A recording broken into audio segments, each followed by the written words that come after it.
What we're going to talk about today is what I call the shapes of graphs.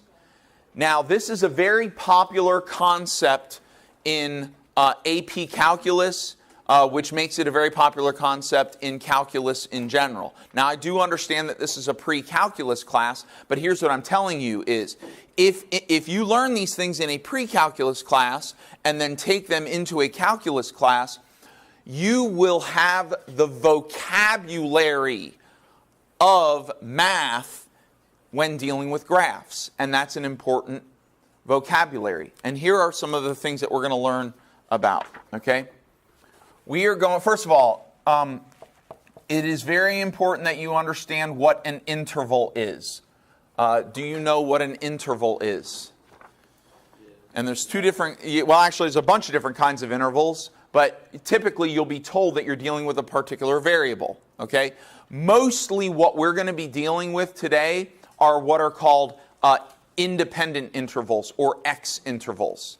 Okay, so for example, if we started, let's see, 1, 2, 3, 4, 5, 6, 7, 8. If we started at -8 and looked at the graph all the way up until +1, that is an X interval of -8 up to 1. And we can write an interval in a few different ways. We can say -8 less than or equal to X less than or equal to 1, right? And what we would say is this is whenever X takes on a value between -8 and 1. Now you have seen this already, right? Yes. You saw this last week, all right? We could also say -8 less than X less than 1, right? And in this particular case, it's basically the same interval, but it is an interval non-inclusive, okay? It does not include -8 and it does not include 1. Do you understand that? Is it because, because it's not less than? Right, it doesn't say or equal to. Now, this interval is an inclusive interval, that's right. This is called a closed interval.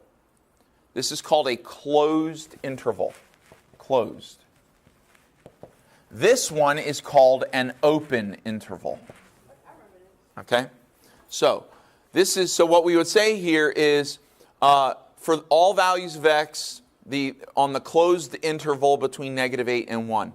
And then here we would say for all values of X on the open interval from -8 to 1. And so when you read that in a textbook or hear a person say that out loud, you can understand that this is what they mean. Now, a closed interval from -8 up to 1 can also be written like this.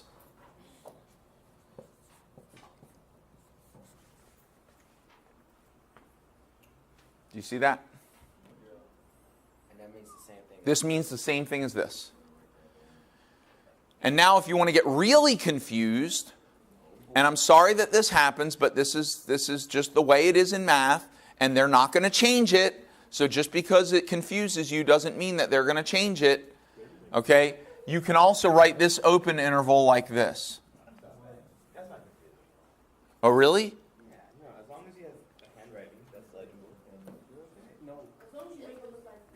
Say it. Go ahead. Okay. Yeah, I understand that. That's not what I mean. Somebody tell me. Someone in this room. What's that? Yeah, see, doesn't that look like a point on the graph? Yeah. Doesn't that look like a point on a graph? The point -8 and 1? Right. Well, no, that's not what I'm saying. This is not referring to the point -8, 1. This is referring to the interval of X, the open interval, from X equals -8 up to X equals 1.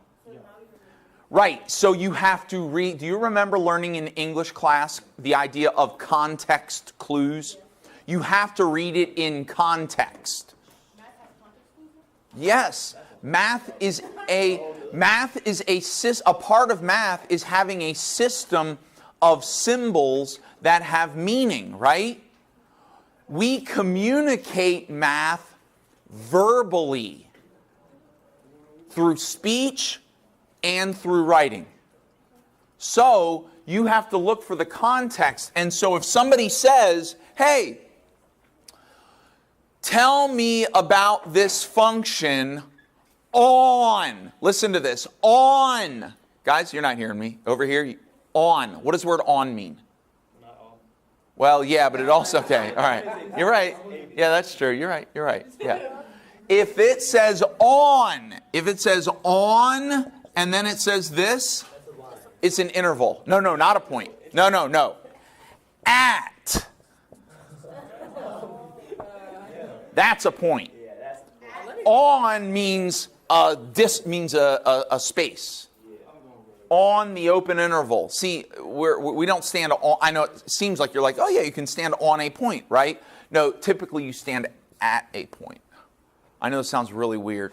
And nobody ever teaches these things, right? But then students, they go and they learn calculus and they're all confused because they see this and they're like, well, I went to -8,1 and the professor says, why'd you go to -8,1? Because it says -8,1 and the professor says, that's not a point, that's an interval.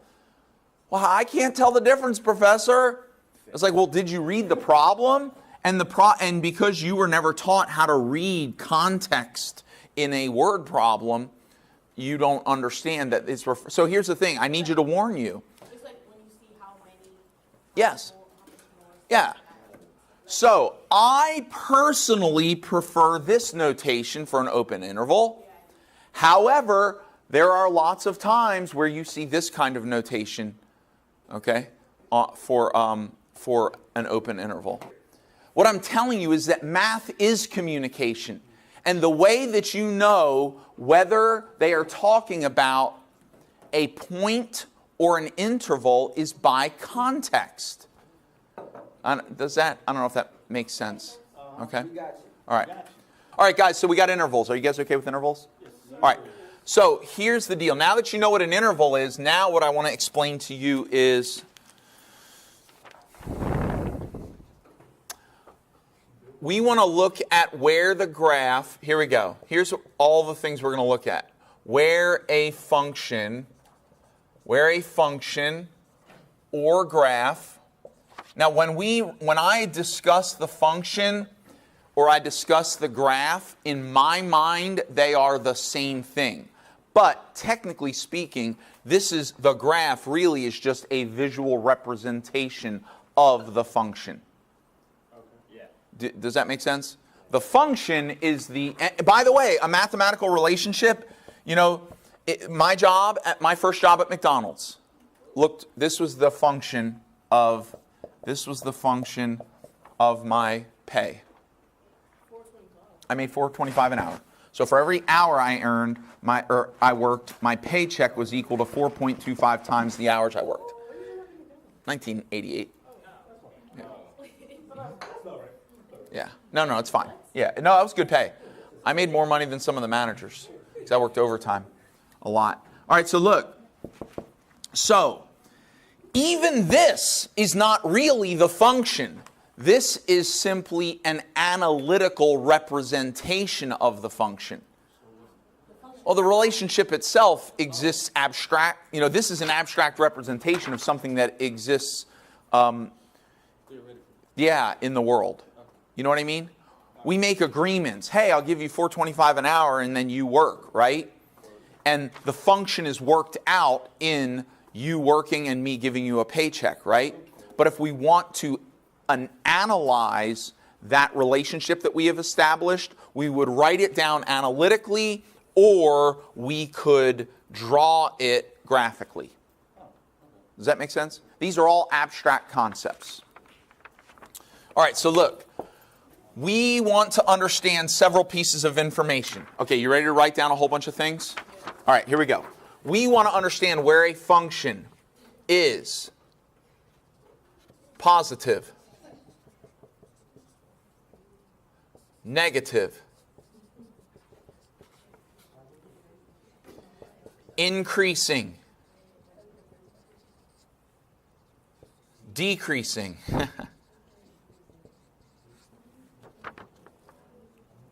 concave up and concave down. Now this is just the beginning. This isn't a complete list. We're going to start with these. We would like to understand where a function or a graph of a function is positive. Where is it negative? Where is it increasing? Where is it decreasing? Where is it concave up and where is it concave down?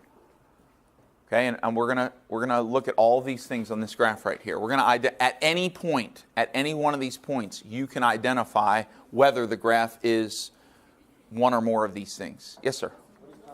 That's what we're getting to. We're going to get to that. All right, let's start with positive and negative. Those are the easiest things to understand. I'm going to define positive. Ready? On a graph, positive means above the x-axis. Does that make sense to you? Right? Because aren't all the positive numbers, all the positive y values, aren't they above the x-axis? There you go. Analytically, it's where the function f of x is greater than 0. So you can write this next to it. So if you were doing it analytically, it's where f of x, the function, is greater than 0. Has a positive value, right? All right, so what does it mean for a function to be negative? It's below the x-axis. That's correct. Below the x-axis, or analytically, where f of x is less than 0. Okay? So if you see this analytical statement, f of x is less than 0, what they're asking is, when is the function negative? When does it take on a negative value? Now, let's look at the graph here. This function, where, on what x interval, well, there's more than one, but where is the first x interval where this graph has a positive value? Yeah, negative 8, negative 9, 10, 11, 12, 13. About 13. How about, let's say, negative 13.8. Is that okay? All right. Up to where? When does it stop being positive? Positive 4. Yeah, wait, hang on. 3. About positive 3. Wait, 1, 2, 3. So, on the interval from negative 13.8 up until 4, the function, on the x interval, the function f of x is greater than 0. Yes? Why did you say 3 and not 4? Oh. We agreed on 3 and then I said 4 because he said 4. It's 3. Sorry about that. Thank you. No, it is 3. My brain heard you say 4, then I said 3, then I wrote down 4. Crossed wires. Yeah. Sorry about that, guys. It's 3. Sorry. So from negative 13.8 up until about 3, we could say 2.9, right? But let's just say 3 for now. The function is greater than 0. It's above the x-axis. Are we okay? What's wrong, Regina?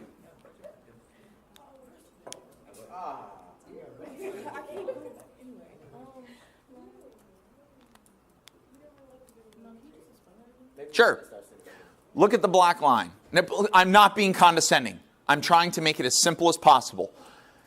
See this black line right here? Do you see this line here? This is the x-axis. When does this curve start being above this line? Isn't it right about here? What is the x value at that point? Well, negative 13.8. Look, negative 1, negative 2, 3, 4, 5, 6, 7, 8, 9, 10, 11, 12, 13, and then not quite to 14, but almost to 14, so we're just saying negative 13.8. Does that make sense? When does it stop being above the x-axis? Right here, right? About 3, right? So what I said was from negative 13.8 up until 3, for all x values between negative 13.8 and 3, the graph of f of x is greater than 0. It's above 0. It's positive. Does that make sense? All right, good. Negative. So, when is the first time that this graph is negative? Nope. Well, negative infinity. Yeah. How about over here? Isn't it negative first? For all values of x less than negative 13.8, right? For all values of x less than negative 13.8, this graph is negative. Right? There we go. And then it's negative again over here, right? Starting at about 3. Go up until when? Negative infinity. Oh, no, but we got to move that direction. starting at 3 and up until when? 3, 4, 5. Almost 6. Let's see, 3, 4, 5, 6, right here. Almost 7. Almost 7, yep. Wait, what? What did you Okay. When does this graph start being negative again? At about 3, right? Until when? 10. Until 3, 4, 5, 6, 7, 8, 9. But it doesn't touch 7. Oh, Right, see, that's the thing is, we can't include 7 Oh, because there's an asymptote. So we would have to say that it's negative starting at 3 and up until, but not including 7. so wait. Oh. What the asymptote does, so just, I know it splits it, so how is it that it's still able to go down? You get what I'm saying? It's going down all the way up until 7. Wait, that is, no. If asymptote splits it, you can't, like, touch it. Yes. How is it that it's going through it? It's not going through it. It's not. It's just picking up on the other side of the asymptote. So basically, it's like a reflection, not a reflection, but like. It's, Yeah, I'm confused. Like, Yeah, I'm so it's confused. like it's still one line. no, it's not. This is a discontinuity, didn't we? Yeah, Yeah. that's why I'm confused. There's a break in the function. This asymptote creates a break in the function. Nonetheless, ignoring that side of the function on this side of the function, isn't the graph still continuing up until 7? Yeah. So you're saying that Up until 7. up until 7, that's when it stops, and then another graph. Then it picks back up at 7, yes, but not including 7. That's another function. Well, it's the same function, it's just another interval. Then we got another disconnect.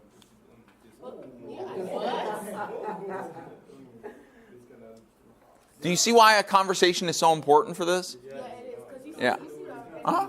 Yeah. So because. All right, can we, right, well, what I'm saying is this, is can we hold off just for a little bit? Because for now, I only want you to understand the difference between positive and negative. Does everybody understand positive and negative now?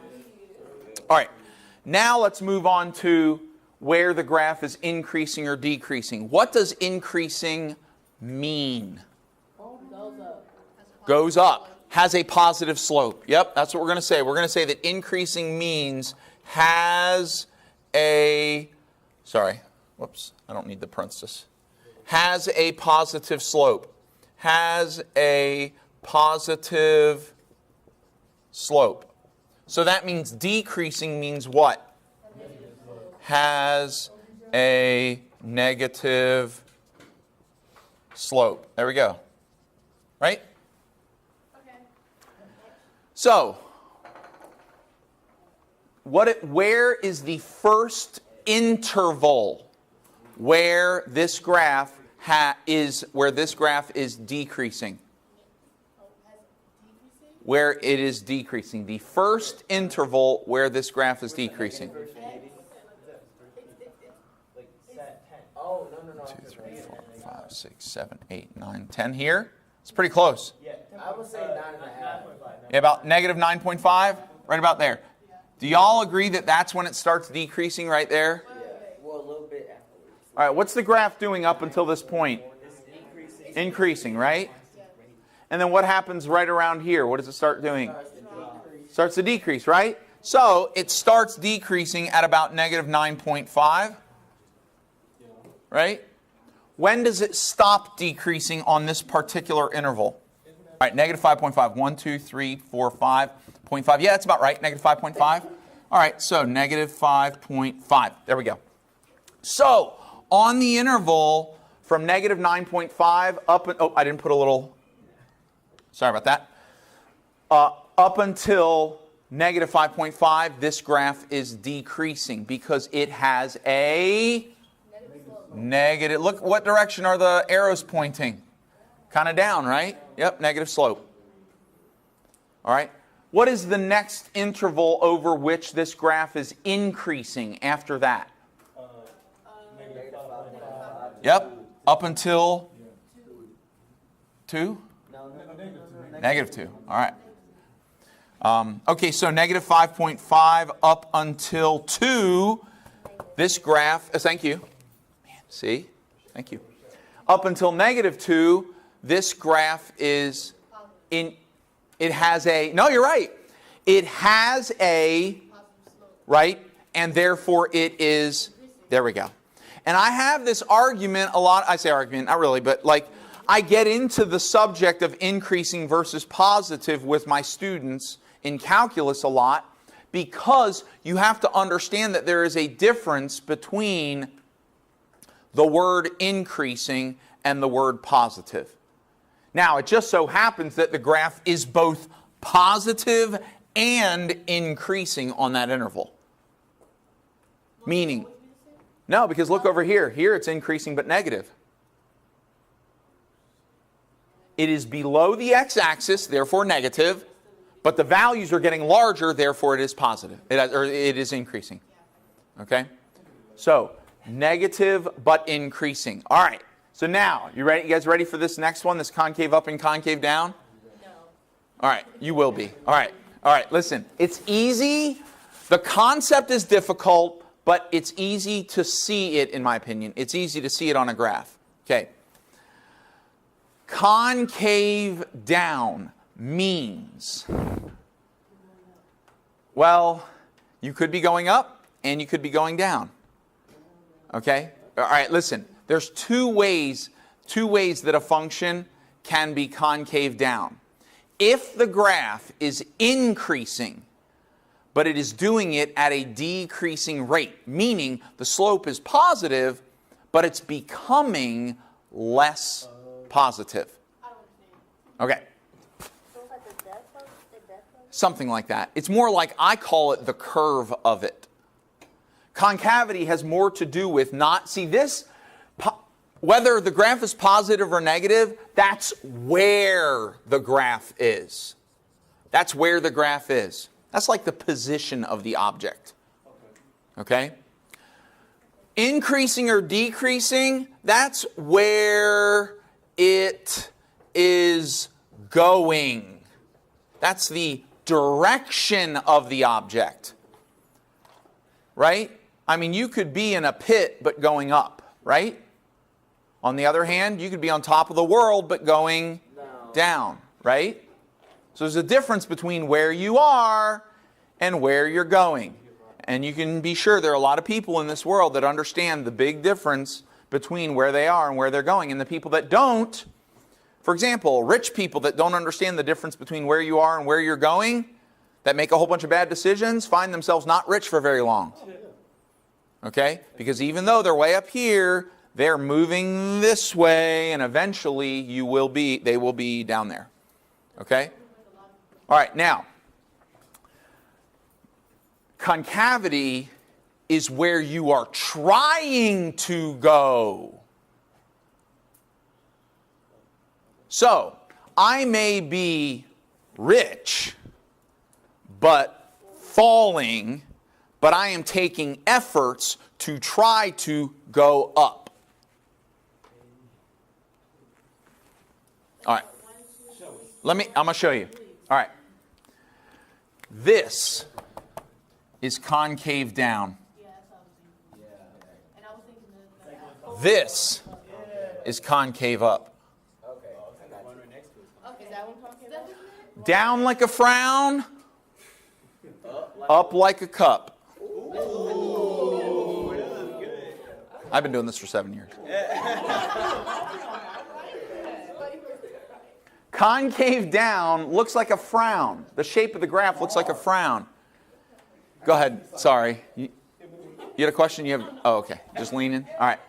Concave up means turned up like a cup or a bowl. Okay? So look, do you see? So what? Right here, the graph is concave down. But what happens after a while?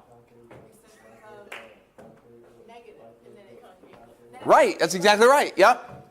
So here's what I want to show you about concave. Watch this.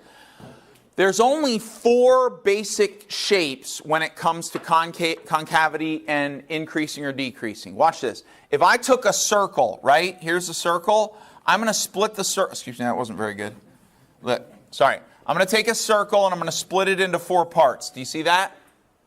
And now what I'm going to do is I'm going to break the pieces apart so that I have this, and I have this, and I have this, and I have this.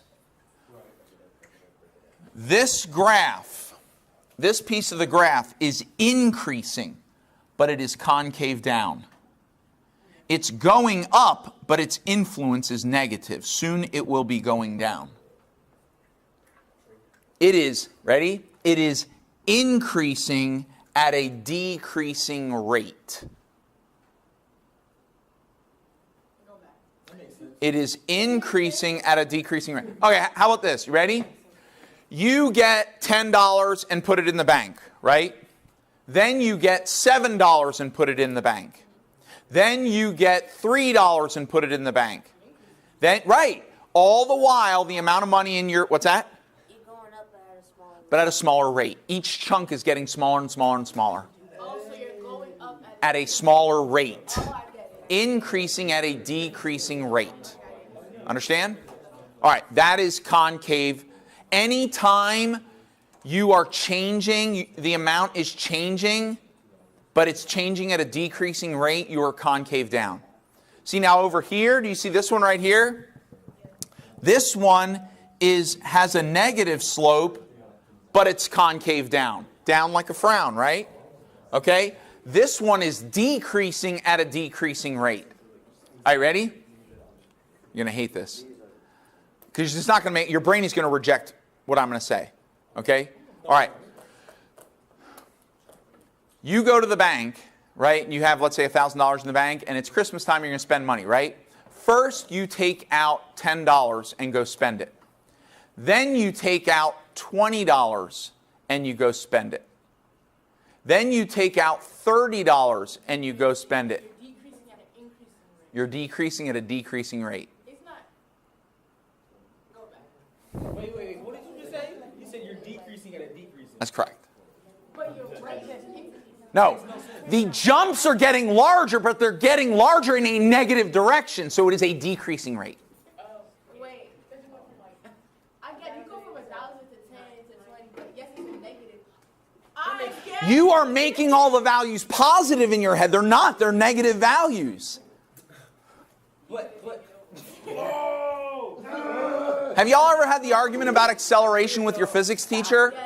That there's no such thing as deceleration. There is positive acceleration and there is negative acceleration. Right? So when you put your foot on the gas, right? Watch this. You ready for this? When you put your foot on the gas and start driving down the road, you are accelerating, right? You are applying positive acceleration, which is causing your speed to increase, right? Now, as you're driving and you see a red light, you put your foot on the brake, right? You are not decelerating. You are applying negative acceleration. because of the break. I get it. Okay? Are we okay? You got like 20 minutes, right? I'm going to try and get through this. All right. Okay, so here's the deal. This is concave down. But when you combine concave down with decreasing, look what's happening. What's the slope? Is the slope becoming flatter or steeper? There you go. So when you combine concave down with a negative slope, you will have a steeper slope. When you combine concave down with a positive slope, what's happening to this slope? It's becoming flatter. Okay? All right, do you see this down here? These are both concave up. This one is decreasing in concave up. This one is decreasing at an increasing rate. Meaning your numbers are negative, or your numbers are becoming smaller, but they're leveling out. And eventually you're going to stop, they're going to stop becoming more negative. They're going to stop losing and they're going to start gaining. Like here, look. Stop concave down, we start concave up. This is concave up. This is decreasing in concave up, and this one is increasing in concave up. This one is increasing at an increasing rate. So here, you're gaining $10, then you gain $25, then you gain $50, then you gain $100. Your jumps are larger. Yeah, this is the hardest one for people to understand. It is. It's the hardest one for people to understand. Right, that's because you're thinking of your rates in absolute values. Let me ask you something. Which one's a larger number? -1 or -50? Correct. It's a larger number, right? It is higher up on the... So, if you adopt the number -1 and someone else adopts -50, which of the two of them had a greater decrease? Correct. So, that was a larger decreasing rate. And it's a decreasing. Yes. Do you see that? Decreasing is a negative, and the bigger it is, it becomes more decreasing. Correct. I get it now. I had to put it out. Yep. All right, are we good? All right, so folks, so look, when we look at this graph, can someone tell me an interval over which this graph is concave down? An interval over which this graph is concave down. Negative infinity. Negative infinity, right? 2. Up to, ballpark it. You got to guess. You'll never know precisely where it is. To negative. How about 8? 8. Yeah. How about to -8? So right up until about here, right? Is that okay?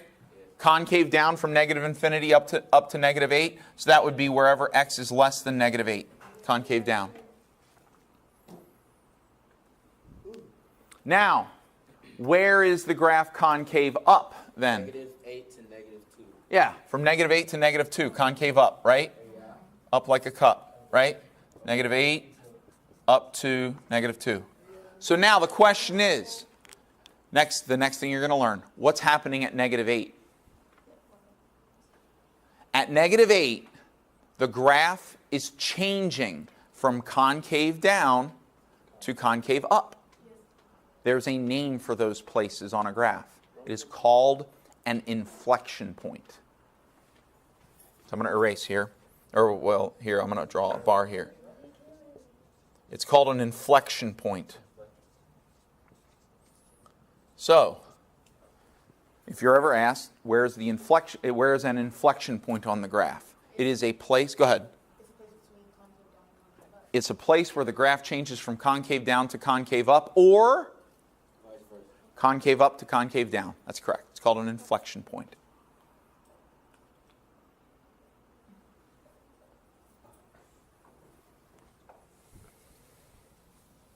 Now, the next thing we're going to talk about is where a graph stops increasing and starts decreasing. And then similarly, where it stops decreasing and starts increasing. The graph is increasing, and then all of a sudden, at this point up here, it stops increasing and it starts decreasing. There's a name for that. What's that? Vertex? One could call it a vertex. We call it a vertex usually when it's a parabola. So a vertex is the thing that I'm talking about. Okay? But the name for it is, we call it a local maximum.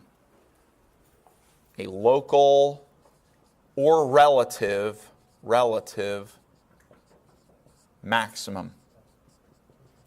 It is a place on a graph where the graph switches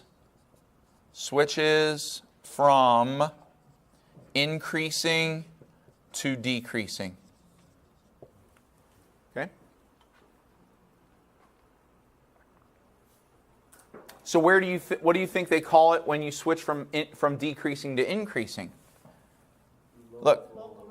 Local minimum, that's right. So here's a place where the graph stops decreasing and starts increasing, right? We call that a local minimum. A local or relative minimum. Where the graph switches from decreasing to increasing. Why? Can you move to the left a little? What would have to happen right before you hit your highest point in life? You have to hit your lowest. Well, You have to be moving up, Okay, you have to be right? on your way. You have to be Yeah. on your way to do that. And right after you hit your highest point in life, then what are you doing after that? You're going down. That's right. Everything you're gonna say about it. No, you don't want to stay right there. 'Cause you stay right there. Look, you stay here, then you'll be constantly here. You got to be Yep, and I got Yeah. to worry about. Well, let's see where You're eventually. Like all those people that when they take illegal drugs and they get high and they get up there to that high point and then they just want to stay there, right? They just want to stay high. What does that do to their body? You can't stay there. Is being high really? Oh, never mind. I don't know. I don't know. I've had lots of friends. You're going to force it all Yeah. down. Yeah, eventually, see, that's the thing is, generally speaking, even in our like experiences in day-to-day life, we have highs and we have lows. You don't stay at the top the whole time. You have a great time of the day, not to mention who would want to stay there? If you stay there, if you don't have any lows, you can't appreciate the highs, you know? Yeah. All right, so look, let's see what else we got next. Well, I think we're mostly done. I got a couple more things to show you. Okay, one thing that we have not talked about yet is called an absolute maximum and minimum. An absolute maximum and an absolute minimum. All right, so we're down here, guys. Absolute minimum. All right, now usually minimum. Okay. An absolute maximum and an absolute minimum. Now here's the thing. In many cases, you're not looking for the absolute maximum and the absolute minimum. Now you could. For example, if we look at this graph, what is the absolute minimum of this graph? No, minimum. What is the absolute minimum? The lowest point, right? Yes, which means because negative infinity is the lowest point, what that actually means is that there is no lowest point. So, like a quiz, how would you want to do this? You would say, what we say in calculus is we say that it does not exist. Okay, we'll go with that. Yeah. But I would just say there is no absolute minimum on that. But here's the thing is, I'm not asking that question. But before we get to what I am going to ask, what's an absolute maximum? The highest point of the graph. The highest point. Now there is a highest point on this graph, right?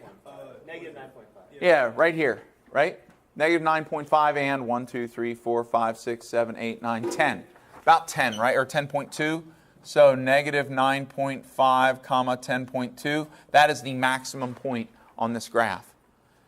However, oftentimes what we are actually asked for is we are asked for the absolute maximum and the absolute minimum on a closed interval.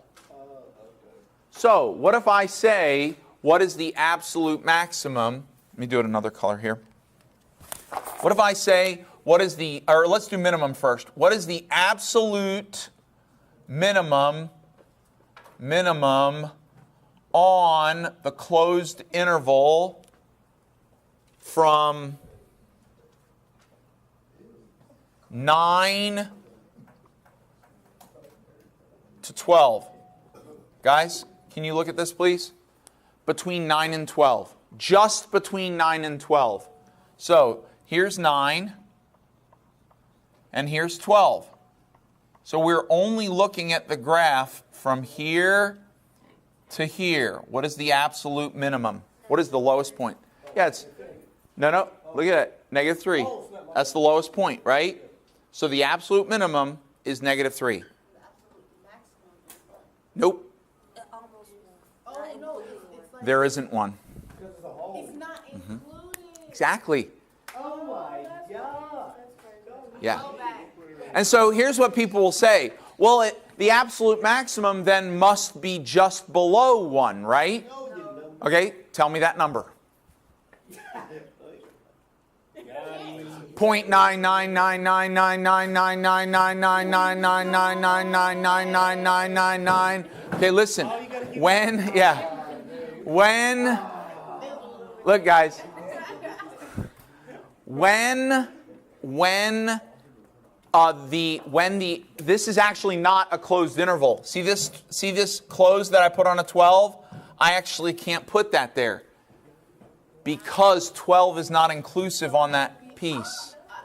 You see that? And because it's not closed here, okay? Now here's the thing. I need to be honest with you guys. I need to tell you something. What I just did actually would start an argument among math people.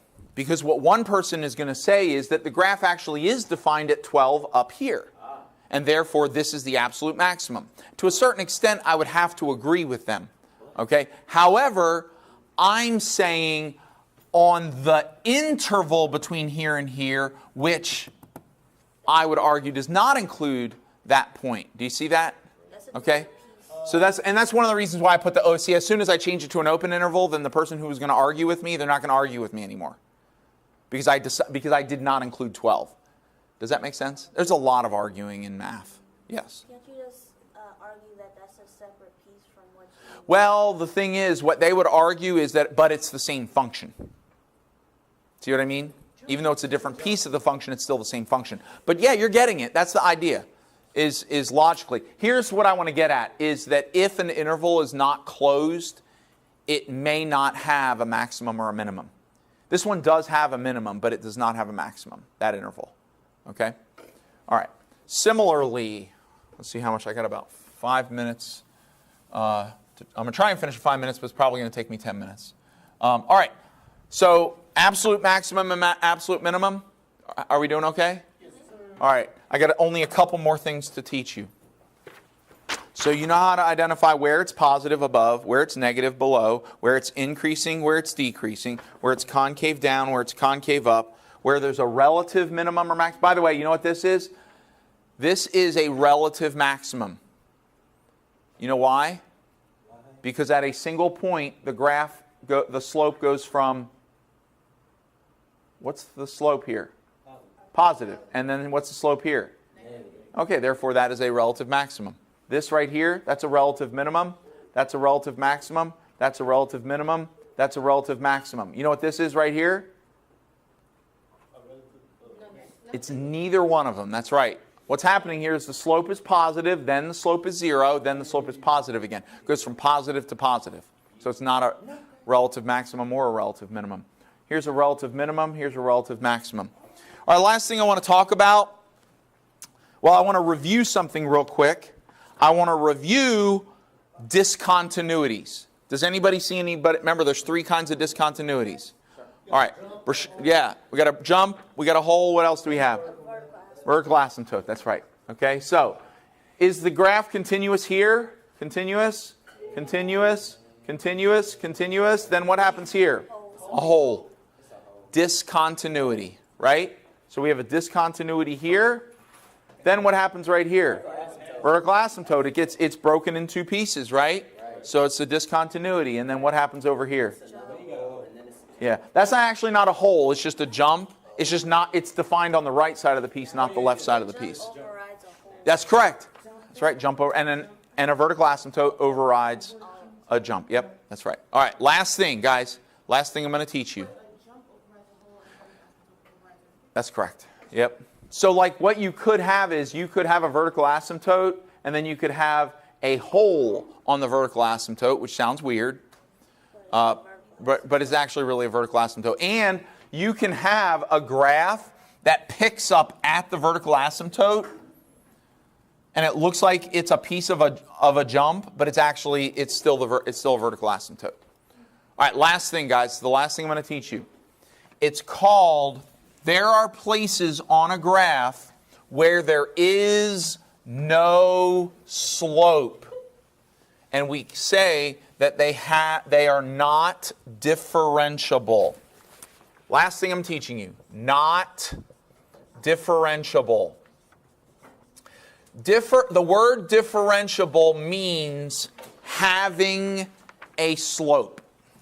The word differentiable means to have a slope. So a graph, does this graph right here at this point, does it have a slope at this point? Yeah, it has a positive slope, right? How about up here? It has a slope up here, right? What's the slope up here? 0. It's flat, right? Flat means having a slope of 0. So here it has a positive slope, here it has a 0 slope, and what does it have right over here? Negative slope, right? All right, so there are, well, basically three. I'm only going to show you 2 of them today. There's 2 basic kinds of shapes on a graph where there is no slope. Actually, I can only show you 1 of them, okay? I can't show you the other 2. I'll show them to you another time, but I just can't show them to you now because they're not on this graph. This is what I'm going to teach you about. It's called a corner. Yep. Do you see anything on this graph that looks like it could be called a corner? That little spot. Yeah. Right here and here, right? That's a corner. That's a corner. Okay? A sharp place, any place on a graph where the graph is not smooth, can be called a corner. And what that means is that those points have no slope. Like leading up to that point, what is the slope? The graph is increasing, so the slope is positive. Leading away from that point, the slope is negative, right? Are you guys with me? Positive slope, negative slope. But what about at the point? Right. At the point, the slope is neither positive nor negative. It's also not 0. What we say is at that point and at this point that the graph is not differentiable. It has no slope. The graph is not differentiable. And this is going to become very important next semester in calculus. A quick preview. The way you identify whether a graph is differentiable or not is you identify what's called the derivative. The derivative is a special formula that gives you the slope of the function. And then typically in a case like this, your derivative is going to be a piecewise function because the graph is a piecewise function, right? If the graph is a piecewise function, then your derivative is also a piecewise function. But then what you calculate with the derivative is you calculate the slope of the graph.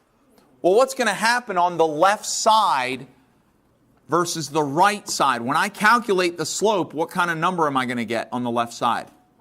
A positive number. But when I calculate the slope on the right side, what kind of number am I going to get? Which means I am going to have a jump discontinuity on the derivative, which indicates a corner. We'll do all that next semester. Let me give you guys this worksheet.